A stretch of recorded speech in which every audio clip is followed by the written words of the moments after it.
All of you have the voices, and you are focusing on making the world a more hopeful place. Selena Gomez has transformed herself as an actor and performer throughout the years. From Disney superstar to chart-topping pop star, all the way to award-winning film producer. Selena Gomez is one of the most famous women in the world right now. She has an incredible fan base, and she's had an incredible career to date. We love to see things the way that, like, people who work hard and are passionate about something, and I think the message, just that's what we fell in love with, and we wanted to bring it to life. She really has the world at her feet. She has sold millions of albums all over the world, made headlines because of her on and off relationship with fellow pop superstar Justin Bieber, and is the third most followed star on Instagram. My fans are a lot cooler than me half the time. They are incredible girls, too, that inspire me. You know, when I meet my fans at meet and greets or at concerts and they tell me stories and things that they've been through, it definitely makes me feel like my fans are very strong. And if I could just be their warrior and fight for them, I will. She is also an inspiration to young women everywhere, thanks to her selfless charitable acts since an early age. I feel like with social media, they can get a little clouded by what's important, and we are the next generation coming up. They are so important, and I think it's nice to see everyone come together for days like this to remind everyone what it's really about. She always sees that there's a chance to give a message or to do something that's a little bit deeper, and when she sees that chance, she always takes it. Witness the journey of one of Hollywood's most devoted and versatile stars. This is the story of Selena Gomez.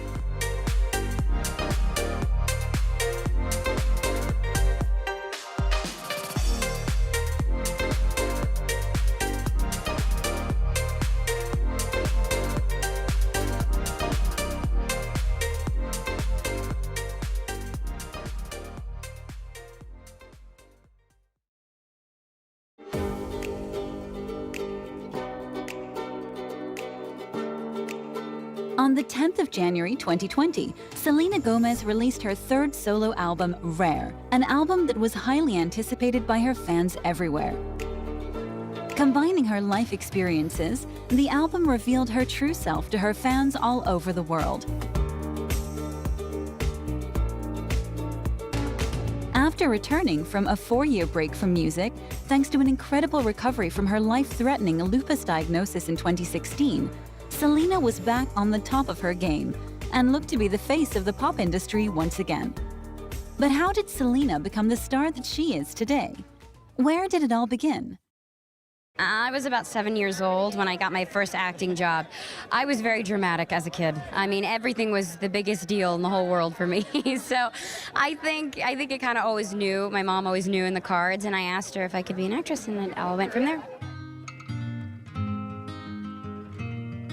Selena's show business DNA comes from her mother, Mandy. She's an actress. She's been in the industry for years. She gave birth to Selena when she was 16 and still a jobbing actress, born in '92 in Prairie in Texas. Her father, Ricardo, is from New Mexico, so obviously that would explain the Spanish heritage within her name. In a lot of ways, I think having such a young mother, Selena kind of grew up with her mother. And of course, when she was 5 years old, her parents got divorced, and she has said that that was a really difficult time.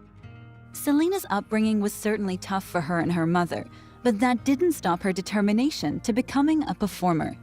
Selena's been very vocal and very honest in interviews recently, very candid about the impact that had on her childhood. I mean, she talks about a time where her mum had 3 jobs, she needed to raise the money, she needed to get the income in. I mean, she's also spoken about the time where her mother had no money for gas, the car would run out of gas. You know, financially, they really went through hardship. My modern-day hero, well, personally in my life, it would have to be my mom. My mom's been through so much growing up, and she kind of just has stepped back and let me do my thing and go for my dreams and kind of watched me shine, so I'll always be appreciative of that. Selena's mum, Mandy, was a jobbing actress. I mean, she went from audition to casting. She met with producers, directors. So Selena was exposed to that world of rejection pretty early on, and she soon got to know what was involved really and what was expected of any performer when they go into audition for every role. So it was so obvious that her daughter was picking up the tips she was learning from some of the best producers and directors. It was thanks to her mum that she learned the ropes really. Selena's determination finally paid off as she was noticed by studios all across Hollywood. And because of her work ethic, by the late 2000s, Selena Gomez had taken Hollywood by storm. At only 16, Selena had been a part of 16 hit films and TV series, including Wizards of Waverly Place, her first title role.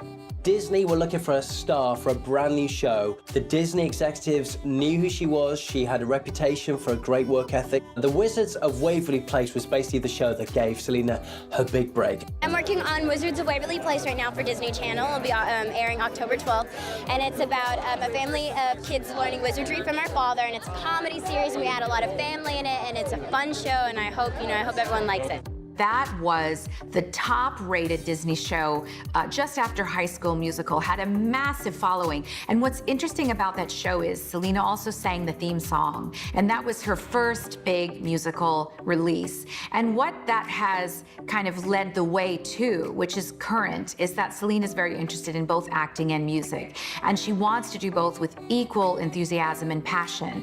She's very, very good at both. And I think, as long as things continue, she'll be able to do that. For 97 episodes, her fans got to know who she was, got to know her personality, and more importantly, for her career further down the line, they got to know her singing voice as well. I mean, the show became the #1 show on the network. It won an Emmy Award. It constantly won and got nominated at things like the Nickelodeon Kids' Choice Awards, and it put Selena Gomez in the national consciousness. She was in every teen magazine, and that show, as I said, became the #1 rated show. Without Wizards of Waverly Place, she wouldn't be where she is today.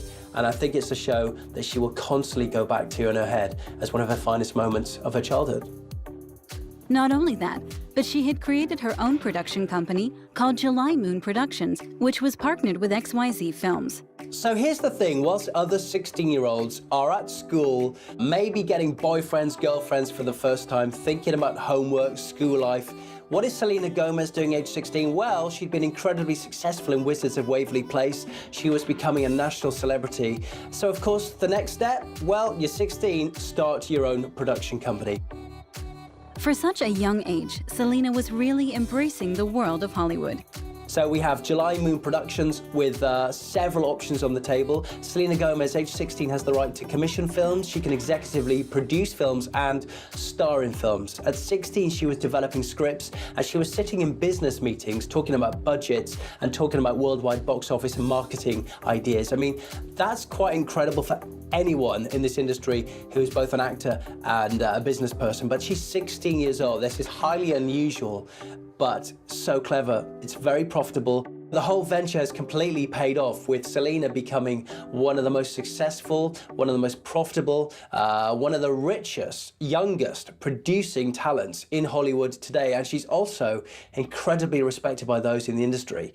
In 2008, Selena Gomez signed to Hollywood Records and started working on her debut album with her band, Selena Gomez and the Scene. You're performing your debut single, your debut album, which was it iTunes came in at number? Number 6, and number 6. Fantastic. And how does it feel to be here performing? Because you did a gig in London recently, didn't you? I did, yes. It was my first gig in London, so I was very, very nervous, but the show was absolutely amazing. The fans were very, very incredible and very welcoming, so I'm very excited to perform a little bit of something for them today. It was inevitable that Hollywood Records would sign Selena to their label and release the debut album, Selena Gomez and the Scene, Kiss and Tell, to a public who were actually pretty intrigued by what she had to offer. I think with a lot of Disney stars, it's about finding their feet and what they want to do. They're so multi-talented, so you've got skills in acting and in music, and there's no reason these days why you can't combine the two. So it seemed like a logical, smart move. And obviously, the type of music that Selena and the Scene made kind of aimed at that teen audience who could follow her from the TV programme into her pop career. And I think it was her first attempt, well, it really was, to put herself out there as a pop singer. I don't think she wanted all the pressure on herself as an individual solo artist, which is why you've got this scene. It kind of took some of the pressure off her launching her music career, but they were from the very beginning very successful. And I think it gave her a taste of what it would be like to be a pop star, something she absolutely loves. So the one song that really helped sell the Kiss and Tell album was the second single, Naturally. The actual title track hadn't really impacted that well. It hadn't performed well in the charts. Radio stations weren't that sure whether they should play it. I mean, you have to remember that Selena was very much associated with Wizards of Waverly Place. Some people thought she was just another tween star, but she really did make the transition with Naturally. The video was bit more, it was slightly edgy, but it was still pop, it was pacey, it was fun. It's now had over 200 million views on YouTube. The single, it's very rock, it's very pop, produced by Rock Mafia, but it did give Selena Gomez her first American top 40 hit.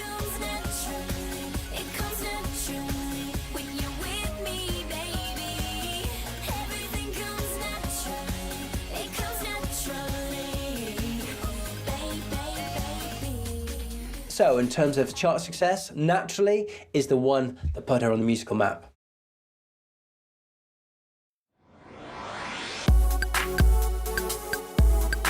Selena had been really clever at the age of 16 when her and her mother set up her own production company, July Moon Productions. So after the success of the TV show and her debut album, she now had the chance to go back into the world of movies. While the band began early work on their second album, Selena continued to focus on film and her production company. In 2009, she signed on to star as the lead role of the film adaptation of the classic children's book, Ramona and Beezus. It was met with some positive reviews. Critics were pretty kind about the movie and her performance. It was a perfect kids' film because the books have been so successful, especially for those under 9 across the States. And Selena playing Beezus, sort of an older, sassy, sisterly role, it was perfect for her. I mean, it didn't set the box office on fire, but it was a step in the right direction for Selena, and it proved she could do more than just play a kid's role and play to a young audience. With a multi-platinum album and a number of successful films under her belt, Selena's love life was now on the front pages of every gossip column. So Selena had spent quite a few weeks on set in Vancouver filming Ramona and Beezus, and it just so happened that Taylor Lautner was hanging out with Robert Pattinson making the Twilight New Moon movie, which meant that Selena and Taylor happened to spend quite a bit of time off set at the same production studio. And then a few months later, it gets confirmed that Taylor and Selena are indeed an item.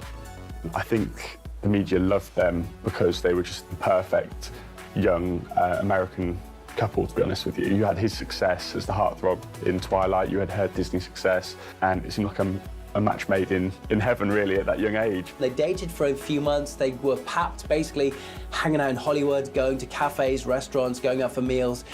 Everybody talked about this couple. You know, they were a hot item. You have to remember that Taylor Lautner was one of the hunkiest heartthrobs in the world. You know, there were a lot of ladies unhappy with Selena Gomez, but unfortunately it did fizzle out. It wasn't meant to be, but they are still friends to this day. After her breakup with Taylor Lautner, Selena Gomez and the Scene started to wrap up recording sessions for their second album. And with this release, the band had to take into consideration the different musical sound that was becoming popular all around the world.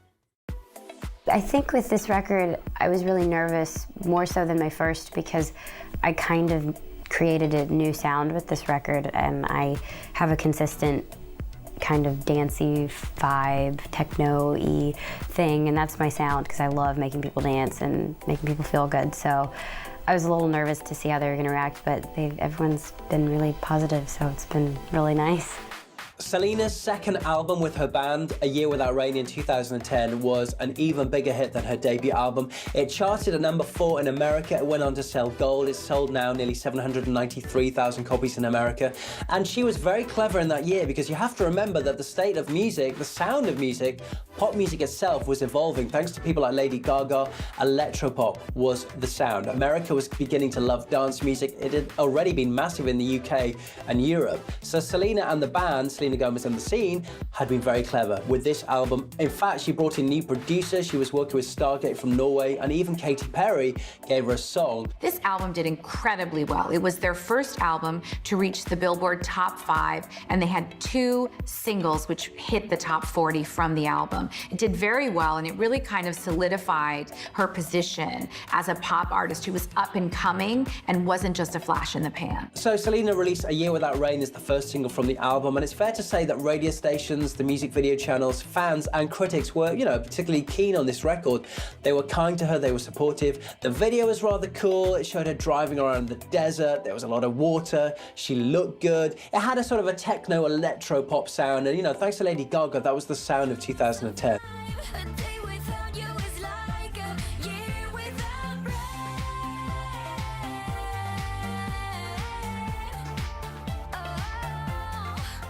So it was the right single to release off the album, and it helped, put the album into the chart at number 4. It paid off in the end.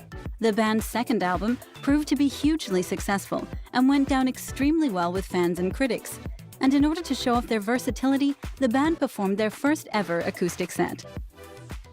Well, this is my first acoustic set. I've done acoustic songs occasionally for radio stations, but this is an actual acoustic set. I'm kind of nervous. My songs are interesting because they don't really translate acoustically. They're very dance, techno, very fun. But I thought it would be really cool to be a part of the 60th anniversary, to do something fun, and I'm gonna do it with my band. So we're gonna do most of the songs from the first record and the new record, most of my singles. So it'll be fun. I can't wait. I'm telling myself to this song, everything's gonna be okay. It's gonna be a good day. Oh, oh, oh, oh, oh, oh, oh, oh. It's gonna be a good day. Follow my intuition.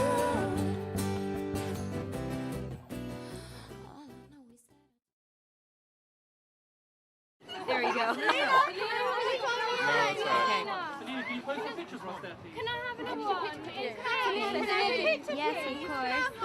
We'll get to acting now, of course, because you're a very busy lady, and of course Wizards of Waverly Place doing brilliantly. I heard that maybe it's coming to an end, but maybe the next series might be the last. Is that... Well, right now we are signed for Wizards of Season 4 to be the last, but we're in no way, shape, or form done filming that. We're still there for a while, and we're getting ready to do another movie for the channel, which I'm extremely excited about because the first one was so much fun to be a part of, and I know that they're going to make the next one even better.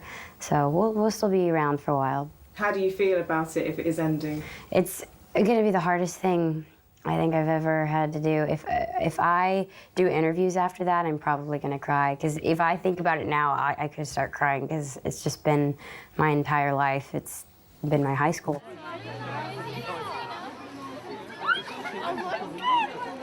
So you mentioned they're making the transition now from being kind of teen child actor to now being an adult actor, and you've got so many different things going on in your career, and such a young star, and there's sort of a new generation of new young stars coming up now.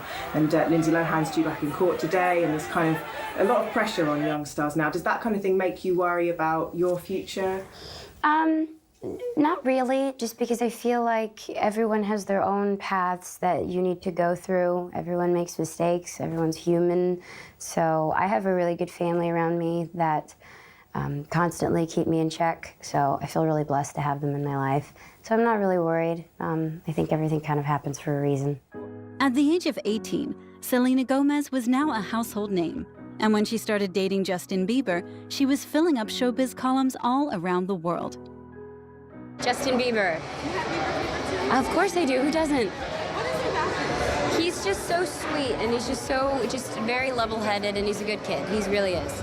So here's the thing about Selena Gomez and Justin Bieber. I mean, what many people don't know is that they had been really good friends, in fact, best friends, for a good 2 years before they publicly announced that there was more going on than just a pure friendship. The fact that they were probably 2 of the biggest teen stars in America made it impossible that their paths wouldn't cross at some point. He was this cheeky young lad with a catchy voice and a good bright smile, so it was easy to see why she kind of fell for him at that point in her life, and vice versa.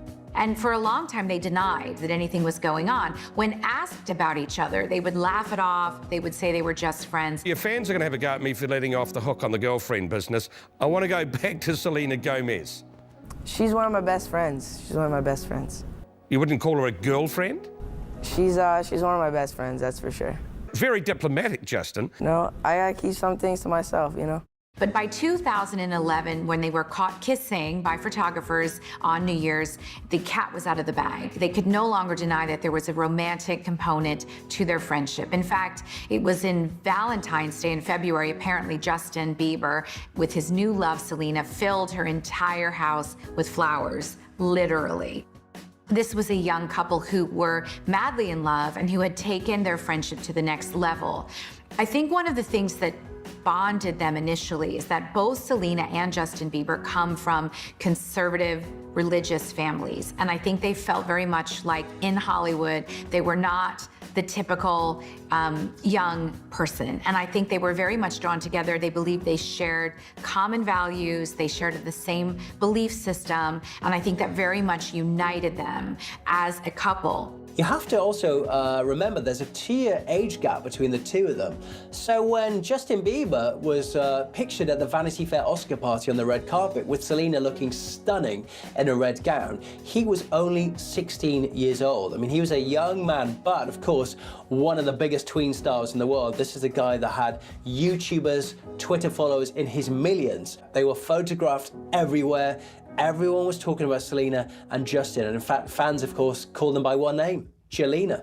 After Selena's relationship with Justin had been made public to the world, Selena Gomez and The Scene were back in the studio recording their third album, which would go on to become their most successful release.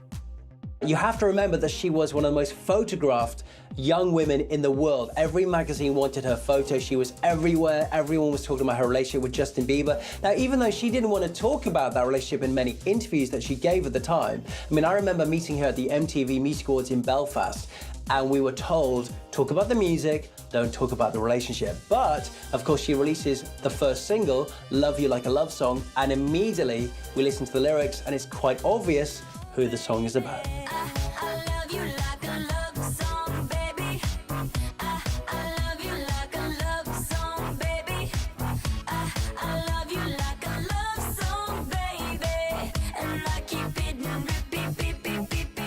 I mean, the video was a massive hit with millions, over 200 million views now on YouTube. She did some of the biggest TV shows in America. The album was her most successful, giving her top 10 success, multi-platinum success, in fact, across the USA. And for the first time, Selena Gomez and The Scene was selling records across Europe and in parts of South America that took her to the next level of her career.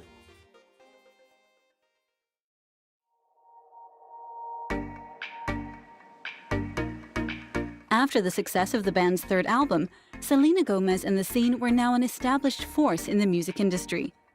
After the band's worldwide tour, Selena decided to switch her focus back to acting and would go on to star alongside some of the biggest names in Hollywood. Adam actually mentioned my name, which was completely flattering and an honor, so it's been amazing. I read the script, I thought it was really, really cute and really funny, and all the cast, I was just like, oh, this is going to be amazing, so of course I wanted to be a part of it. Monte Carlo was a big break for Selena Gomez. This was a film that was produced by Nicole Kidman, starred Katie Cassidy, who of course was on Gossip Girl. These were like real actors and producers who were involved in this, and this was a grown-up part. This was a starring role. This wasn't an animated movie. This wasn't The Muppets. This was her playing a young romantic lead in a movie that did incredibly well at the box office, really nailed the fan base of adolescent girls, basically. And Selena Gomez was kind of launched as a legitimate leading lady in a movie. And it was a big deal for her. It was a big break, and she did it really well. Monte Carlo is my new film that's coming out July 1st. And it is kind of a romantic comedy / adventure about 3 girls that travel to Europe. And they want to have a great vacation. It ends up being a disaster. And they run into a British heiress that is completely evil, and they switch lives with her without her knowing because it's a case of mistaken identity. And in between, there's romance, and you kind of figure out it's like a coming-of-age story. It's kind of really hard for me to explain, but it's really a sweet movie. What do you hope, like, your fans, these young girls, will take away from this movie? I really hope. First, I hope it inspires them to travel, because it's always good to get away for a minute and go with your friends or travel when you get a chance, because it's like a growing up thing. I feel like I grew up a lot in the film because I went to live in these places, and it was really a whole learning experience for me. And if anything, I do hope that it makes them embrace who they are, because there's a million times where there's a lot of people who say, oh, I wish my life was different, or I wish I had this, I wish I had that. And you see Grace really embrace what she has after complaining about it for so long. Selena also starred in the American crime film called Spring Breakers, a role that was certainly unlike anything fans of Selena had ever seen before. I think Spring Breakers was a deliberate attempt for Selena to kind of do something with a bit of shock value, to be honest with you. I think she knew before going into it what was going to happen. And I think sometimes it takes doing a role that has a lot of sex in it, that is kind of definitely PG-13, to kind of break free of your past, especially when you're associated with kids' TV and things like that. You need to kind of make a statement that that's not you anymore. I mean, obviously, I know that coming from Disney Channel gives you kind of a brand in a way, and they do put a label on you. I know that I have younger fans, and this is an opportunity for myself to kind of grow.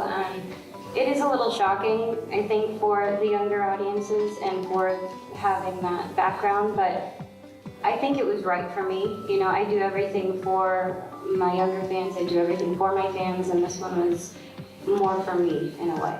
I think that film was the perfect role to do that. And as well, it had the credibility that you put like James Franco in there. It's not like she was doing a straight-to-video piece or anything like that. It had that A-list star in there.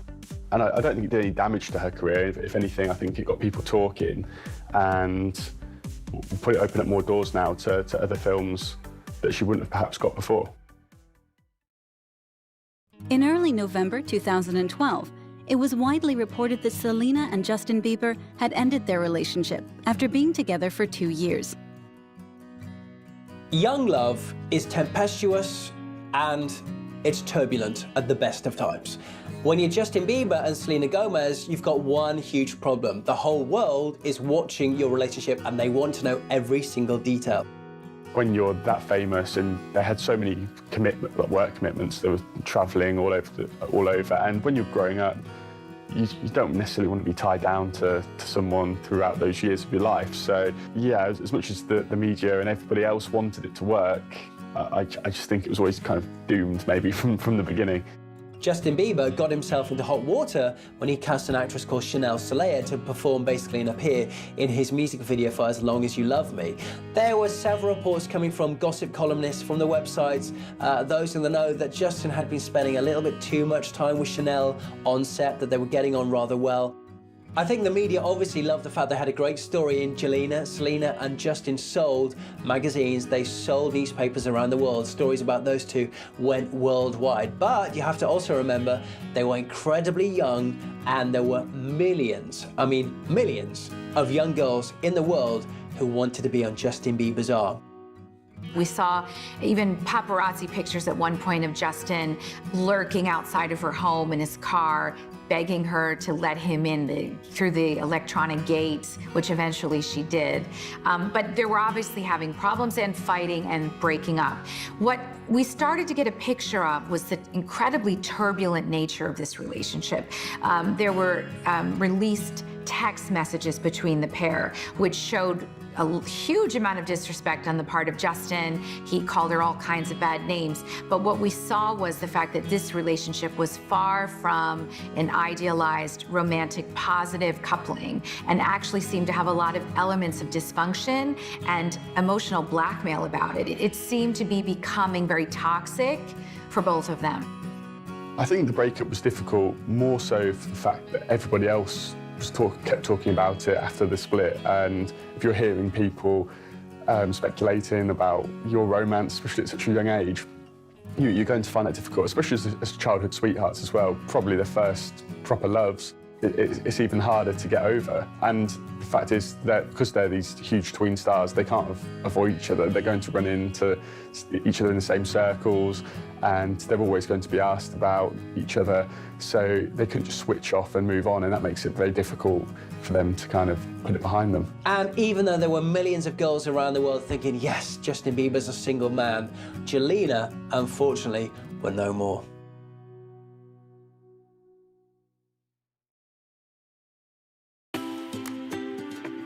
By 2011, Selena Gomez had become Disney's biggest star. She had one of the largest fan bases in Hollywood, and she had also won 4 back-to-back Nickelodeon Kids' Choice Awards for her music and lead role in Wizards of Waverly Place. It's crazy. This is the 4th time that I've won TV Actress, so it's just kind of like shocking every year because, I mean, there's so many great shows out there, and just to be in it again and again, it's nice to be nominated, so I'm so happy. But although she was making waves within the music and film industry, Selena had also been working closely with a variety of charities, like UNICEF, to help less fortunate communities all over the world. An admirable role that she'd been doing since she first started her career in 2007. For me, this is my 2nd year being a part of this organization, and it's a big deal for me because I like to come out here to represent for all the 15-year-olds so that people in my generation can learn about what's going on, and this organization has raised so much money, and I'm really honored to be a part of it. To be able to work with these kids today is going to be so much fun. One of the things that's exceptional about Selena Gomez is the fact that she's actually one of the most humanitarian-minded young women in pop culture today. She, from a very young age, was focused on how to give back to her generation. I've been working with UNICEF for about a year and a half now, and this year they presented me with the ambassador. So they said it was going to be a lot of work, and that I was going to, get to go to a 3rd world country and to get to experience it and do some field work, and it was completely life-changing. I just know that kids my age should be educated on things that are going on not only in the United States but also around the world. So. At a young age, she had raised nearly $1 million for charity, and I find that extraordinary for such a young woman to already be so concerned and focused on how she can make a difference is really exceptional.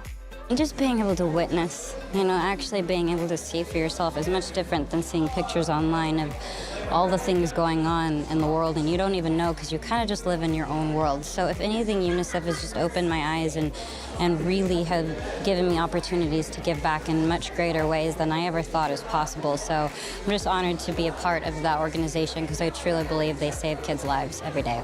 In 2012, thanks to all of her charitable work, Selena went on to win the Independent Spirit Award at Glamour's Woman of the Year Awards, an award that meant the world to Selena. I just only want to share it to all the girls out there that you have a voice, that you have a chance to just do what you love, whether that is acting or singing, and just being true to who you are. And the person that's taught me that better than anyone is my mom. She's so strong and beautiful and has taught me everything. So thank you. Thank you, Glamour and Ethan and Cindy. And this is really something I'll never forget. So thank you. Alongside all of that, she also launched her own clothing brand called Dream Out Loud, which consisted of stylized clothes that were made out of sustainable and eco-friendly materials. What I liked about it, what I found interesting, was each one of the tags, instead of just having her name, had an inspirational quote that she liked on the label. And even in that endeavor, it's always consistently true that Selena Gomez is trying to uplift and inspire her fans and the people who buy her records, or in this case, bought her clothing. It's like she always sees that there's a chance to give a message or to do something that's a little bit deeper, and when she sees that chance, she always takes it. After having a few years focusing on her charitable work outside of the entertainment industry, Selena went back to the studio, this time, however, as a solo artist. Going solo allowed her to reinvent herself, kind of draw a line under that more kiddie-friendly image that she had. Not that there's anything wrong with that, but she wanted to become a more legitimate star, perhaps in terms of critical appraisal. And I think her decision to go solo would have definitely been inspired by the other Disney stars and the success they'd had. Why would you not want to have the chart success of the likes of Justin and Britney. You look at Ariana Grande and your Demi Lovato's, they've all gone on to huge things, so it's only natural that she'd want a piece of that pie. If you're talking about worldwide pop appeal, if you're talking about chart success, then Selena nailed it with this amazing album, Stars Dance, her first solo record. And this actually was the most successful of all the albums she had done so far. Fans clearly were ready to embrace her as a solo pop artist. It went all the way to #1. I mean, she said she was influenced by Skrillex and Britney Spears. It's a totally electro-pop record. It works well on the radio. It's going to work well in the clubs. It actually showed some real progression as well for Selena. It was a more mature album, and the lead single, Come and Get It, was an instant smash around the world. I mean, its YouTube views are now in the trillions. Okay, maybe not trillions, but they're getting there. It's been one of the biggest music videos in the world. It won an MTV award. It sounded great on the radio. And the lead single on the album, Come and Get It, went straight to the top of the charts. The video was at the top of the playlist everywhere. And it really kind of cemented her position as a pop star. I think Come and Get It kind of established her as a pop princess. It was a departure from her previous stuff, but it wasn't so much as to alienate the fans that had come before. They kind of followed her on that journey. And again, it was just a nice, uplifting, catchy tune that was going to resonate with fans. So a careful choice, but one that kind of paid off in the end. Well, in the video for Come and Get It, we see a very beautiful Selena Gomez dressed in Indian attire. She's dancing in a very elegant, slightly provocative way, but there's a lot of nature. There are mountains. It's a natural kind of beauty. It's actually reflective of who Selena Gomez is, which is a young woman who celebrates natural beauty, who celebrates kind of the purity and essence of beauty, and it's a lovely video.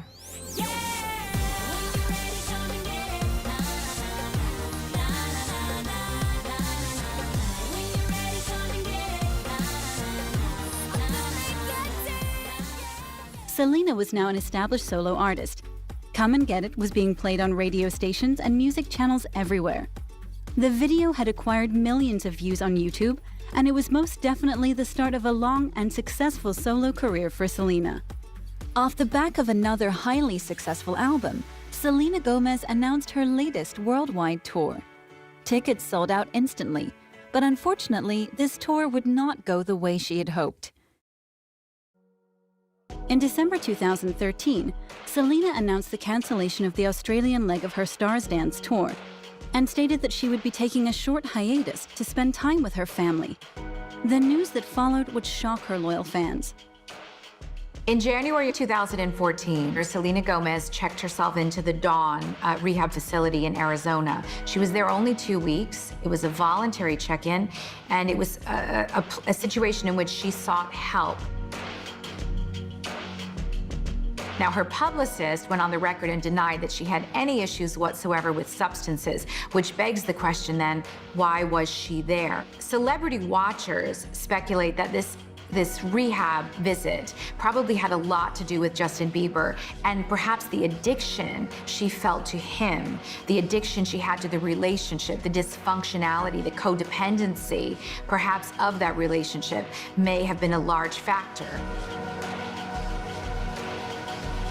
At the time she checked herself into rehab, she was very much on this on-again, off-again roller coaster with Justin Bieber. And therefore, a lot of people believe there was an emotional fallout, an emotional price to pay, and she knew she needed some help.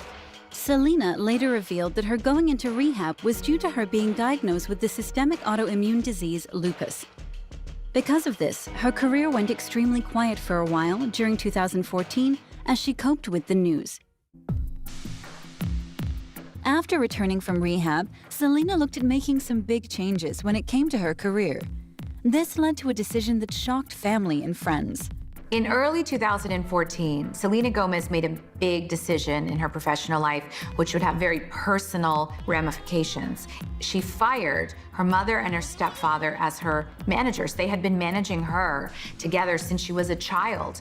And at that point, in 2014, she decided, I'm a grown-up, I want adult professional managers, I've outgrown them, and I'm ready to do this with someone else. Some might speculate that she got tired of being the family breadwinner. She'd been supporting her mother and her stepfather all her life, life. And there were many sources that said that Selena had started to say things like, well, who's earning the money around here? You can't tell me what to do, which is always a very difficult thing if you're trying to parent a child who's actually the one bringing home the paycheck. It reminded me of when Beyonce fired her own father as her manager in 2013, I think it was, but it was a similar kind of scenario where Beyonce also said, I outgrew my father as my manager. I want him to be my father, not my manager. And I think in Selena's case, she wanted a mother, she wanted a stepfather who were parents and not necessarily part of her professional team. Selena deciding to kind of fire her mum as a manager and her family kind of came as a big shock to them as much as it did to her fans, because her mum actually said that she only found out about it through the press. It's kind of odd considering they were so close, and her mum's been there by her side since she was on Wizards of Waverly Place. So it was kind of an odd decision, but then she felt that she'd kind of outgrown her parents in terms of the management role. They'd taken her as far as they could go. She was becoming a big independent star, so you needed that professional element that perhaps they couldn't provide her. And again, it's obviously paid off because she's bigger now than she ever has been, the most followed person on Instagram, and everyone loves reading about her. And she's got her mum and family back where she wanted them all along as her family rather than her kind of work associates. So it's kind of benefited everybody, really. From this, Selena released her compilation album titled For You, which unfortunately didn't get promoted as much as expected. Selena decided it was in her best interest to drop Hollywood records, and from this, signed to Interscope Records to further her solo musical career. On the 6th of November 2014, Selena released The Heart Wants What It Wants. The song was a massive success and became her second chart-topping single of her career. I think with Selena, The Heart Wants What It Wants. It's hard to say how much of her personal life was filtered into that track and how much of it was for commercial purposes. Obviously, you're always going to draw the parallels from the private life into the music, and the Justin kind of romance was such a big story for her. But I'm not sure how much that filtered in because their relationship had been going on and off like a long time before that. It's kind of difficult to say. Interscope Records was a breath of fresh air for Selena. Her solo musical career was at an all-time high. In 2015, Selena collaborated with artists such as Zedd and ASAP Rocky. Collaborating with these artists allowed her to stand out on her own and really show the world that she was back. I think Selena, by teaming up with ASAP Rocky and Zedd, was actually a very clever move because ASAP was like the main up-and-coming artist in the urban scene. He's done a lot of collaborations, he's cool, he's very fresh, so that was smart there. With Zedd as well, it's massive in the EDM scene, which I guess globally is probably the biggest genre right now. So she'd have that huge worldwide appeal by working with him. And as well, you're getting those other audiences that she would not have got through her pop career, especially in the EDM scene and the rap scene. That they would probably look at Selena and be like, well, she's come from Disney, we're not going to check that out. But they can hear that she can sing. It's quite a adult style of music that she's doing, and they jump on board with that. So yeah, it was a great move for her. In October 2015, Selena released her second solo album titled Revival. The album was critically acclaimed, achieving positive reviews everywhere.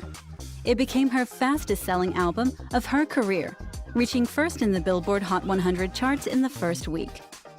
A new album, Revival, you look amazing on the cover. Was that fun to shoot? Yeah, of course. You know, I think for me, it's easy to have a blowout photo, but in general, I love that it's raw, it's bare, because that's what the record is, and I'm so excited for people to hear it. I just want it to come out so people can understand.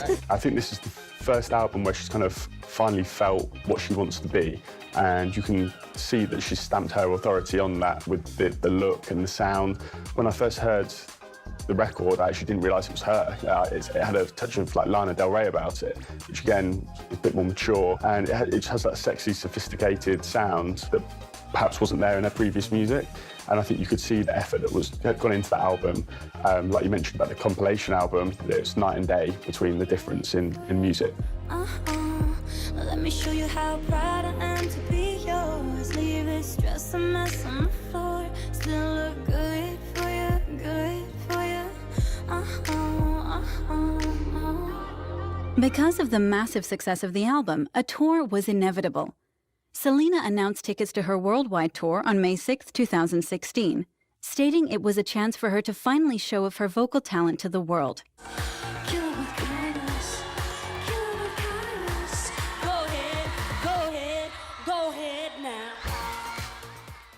Unfortunately, pressure was weighing up on Selena. Anxiety and panic attacks were becoming more frequent because of her lupus. By August 2016, the tour had been cancelled. Selena was to once again check herself into rehab to focus on her mental health. Fans around the world were devastated. I think despite Selena's massive success, she's always kind of been held back by these blips in the cancellations and the tours. It's kind of stopped her going on to that next level and achieving what she can achieve. Obviously, she's still mega successful in her own right, but she also, I think, which is important, didn't want her fans to kind of pity her for the illness and the cancellation. She kind of said, it is what it is, I will bounce back stronger. And she has this very positive attitude towards life that those who might not be as strong as she is could have crumbled, but she's always come back and bounced back, and you've got to applaud that, I think. By late 2016, Selena Gomez had disappeared from the public eye completely. Her social media had been shut down, and there was no sign of any new music. All seemed dark and hopeless for Selena. Her lupus was affecting her health massively, and signs of her returning to the pop world were slim.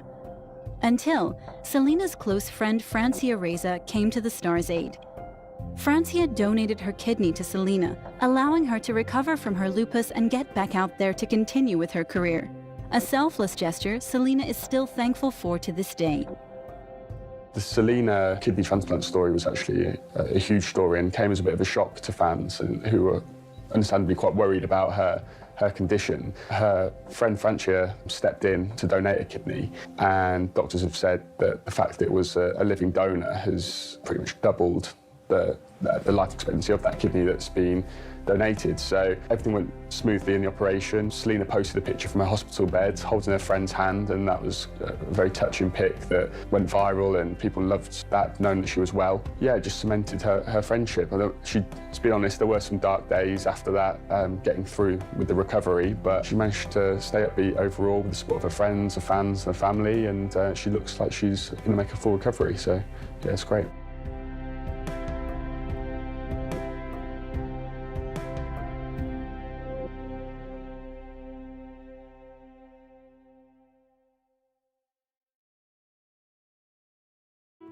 November 20th, 2016, Selena makes her return to attend the American Music Awards looking as good as ever. Yeah, I think winning that award in 2016 definitely kind of would have given her the confidence in her own music and her talent to think, right, despite all the negative things that have happened to me, I can still be a successful artist in my own right. I've been given this accolade, the fans are behind me, the industry is behind me, and let's push on now and see what 2017, 2018 will bring. In 2017, showbiz reporters were turning their attention back to Selena's love life and drew their focus back to Justin Bieber. After a few months, it was confirmed that the former lovers were a couple again and were enjoying their newfound relationship. But for how long this time? The Selena getting back together with Justin was definitely one of the biggest showbiz stories of this year. No one saw that coming.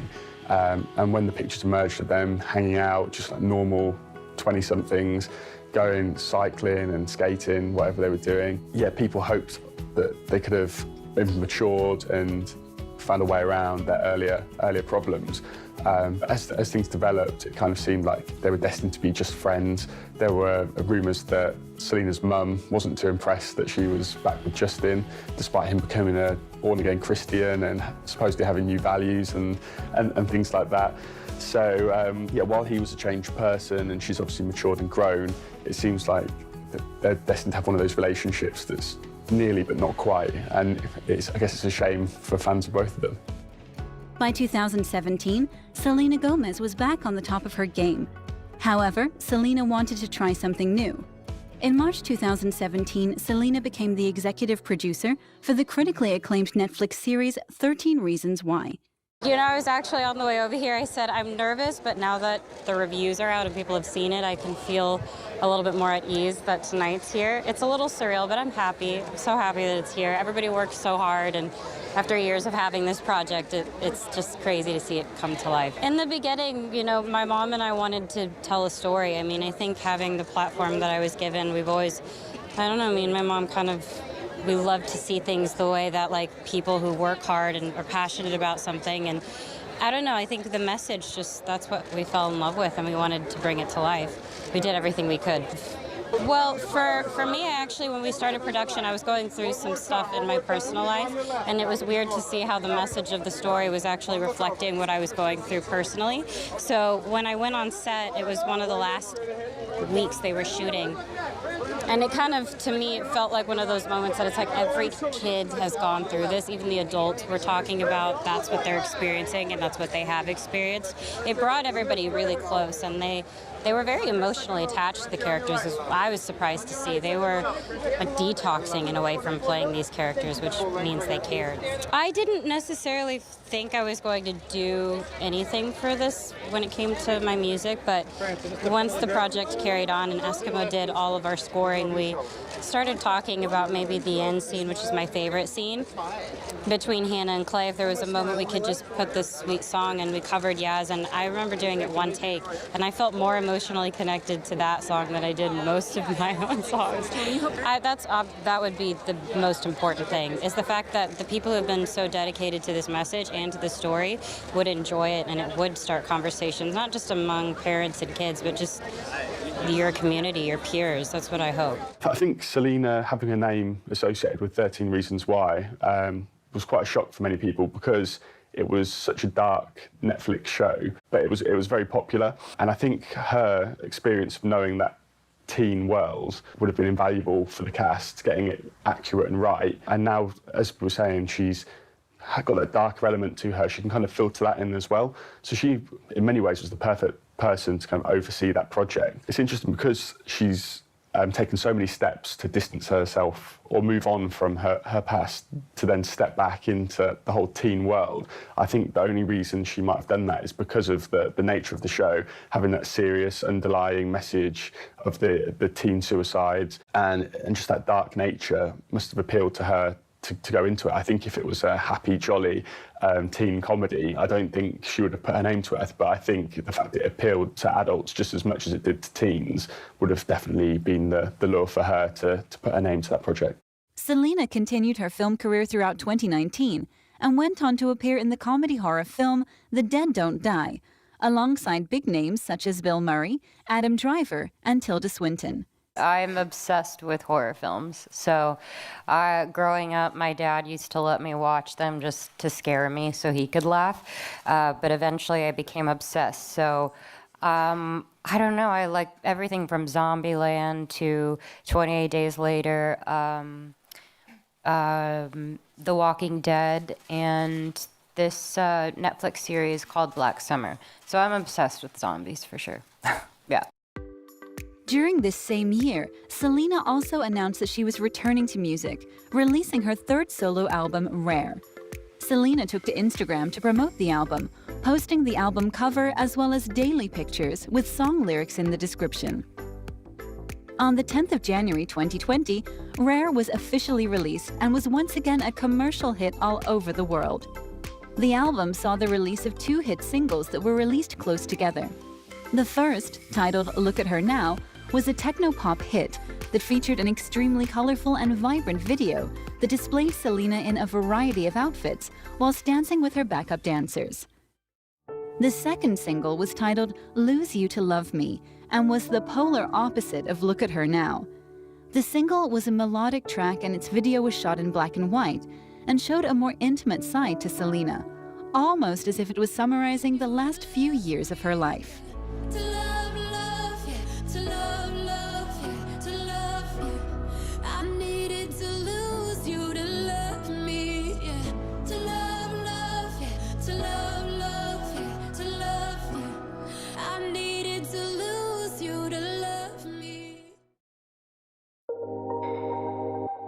To this date, Selena Gomez continues to focus on her music and film career.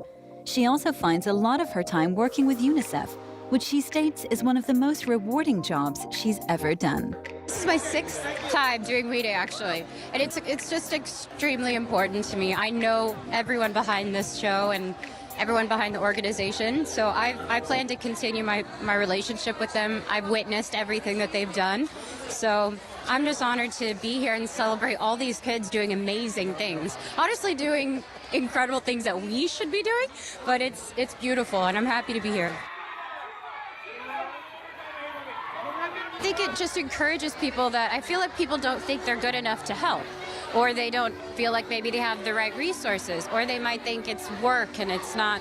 But it's a joyful thing to celebrate when people come together and want to help and make an impact on the world. You know, to me, I feel like that's so fun, that's exciting. All of you, as you know, but I want to keep saying it over and over again, all of you have the voices, and you are focusing on making the world a more hopeful place. And you encourage me and all of my friends to do the same. Selena Gomez has become one of the most recognizable names in Hollywood. She has really proved to be one of the industry's most versatile stars. I think since her days as a Disney star, Selena has really kind of cemented herself as a force to be reckoned with in both the music and television and film industries. She's obviously such a strong-willed person, going from that tween success and establishing herself as a huge pop star. She's massive on social media, despite her problems, the sacked managers, the tour cancellations, and the health problems, and the fact that she's got through all that and still maintain that success.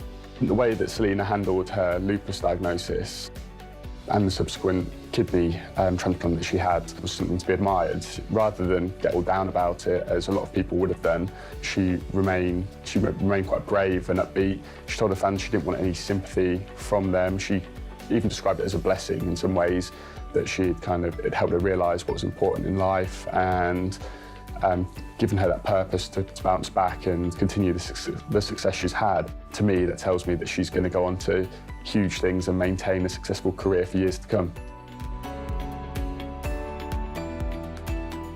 The former Disney sensation is now one of the world's leading actresses, fashion icons, and pop artists. Selena Gomez has it all. She's a beautiful young woman, she's talented, she's good at acting, and she's taken very seriously as a pop singer with a great voice. She's a good dancer, she has a lot of friends in Hollywood. She really has the world at her feet. Let's be totally honest here. Selena Gomez is one of the most famous women in the world right now. She has an incredible fan base, and she's had an incredible career to date. And she is in a good place. She has an incredible future ahead of her. She's demonstrated that she can record hit records and she can make hit movies. She's shown that she's completely ditched the kiddie Alex from Wizards of Waverly Place image. Throughout her life, she's always overcome the barriers that have been put in front of her, and it's shaped her into the superstar she is today. Recent signs indicate that Selena Gomez is really focused on being positive and turning her life around in a way that gives her the opportunity to reach her full potential. If Selena Gomez can reach forward in a way that's positive, really, the future is really unlimited for her. We're the next generation coming up, and that's frightening sometimes to think about when, you know, I have a platform, and I try my hardest to understand what that means, but, you know, it's up to us. We're the ones that are going to dictate what the future is going to look like.